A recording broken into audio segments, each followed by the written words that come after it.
In 1994, I founded a company called Arqueonautas. For the last 19 years, we've been involved in protecting world maritime heritage in various countries worldwide, mainly focusing on developing and emerging nations, such as Indonesia, which is losing its heritage at an alarming rate. Why did I bring this mission to Indonesia? It is my passion for diving and discoveries, 32 years of being deeply in love with Indonesia.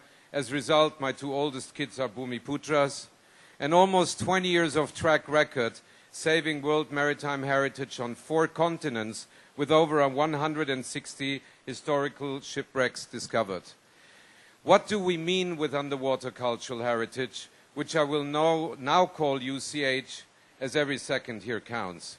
It means wrecks or heritage sites which are over 100 years old. Shipwrecks are time capsules, unique windows to the past, providing priceless information on our history.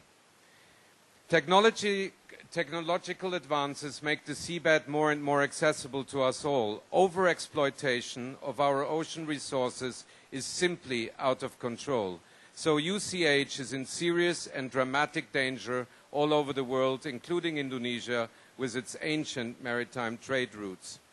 What are the main threats? Besides coastal construction, pipelines and cables, offshore exploitation, pollution, and the sheer force of the sea, the 2 main threats are the trawling fleets that cover an area the size from India to Brazil every year, leaving a trail of total destruction. And the other threat is looting by unscrupulous fishermen and treasure hunters. The black market sale of ancient artifacts is a thriving business with annual earnings of $6 billion only surpassed by illegal drug and arms sales. A proactive approach is needed to slow this down. So, we started by launching the Bangka Belitung Babel survey expedition, the first large-scale remote sensing survey operation ever realized in Indonesia, working in direct cooperation with the Ministries of Science and Technology and Tourism and Culture. The Bangka Belitung Straits in the Java Sea has more historical wrecks than most maritime areas. With depths of only 65 meters, these sites are extremely easy to get by. Any $500 depth sounder will locate a shipwreck. To add to the danger, the same area sees some of the most intensive trawling worldwide.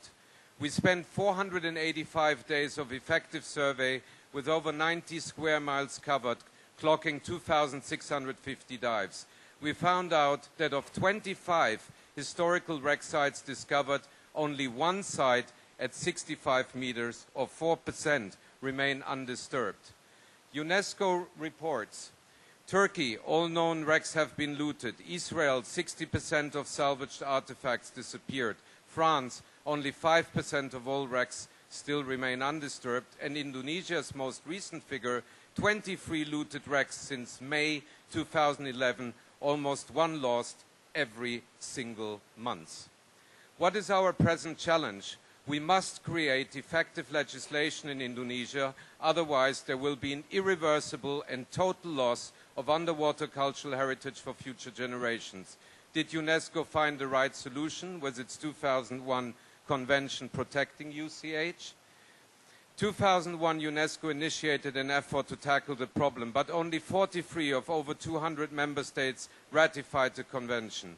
No distinction is made between industrialized and developing nations, demanding equal contribution, although abilities are literally worlds apart.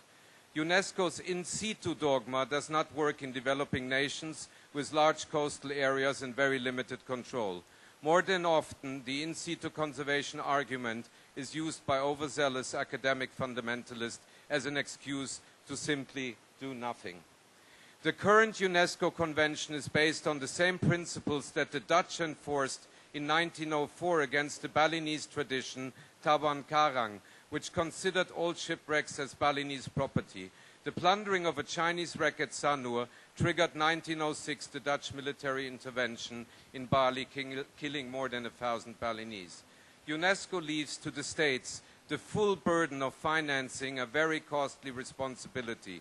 UNESCO strictly forbids the sale of any artifact or commodity from a wreck site, even if a state does not agree.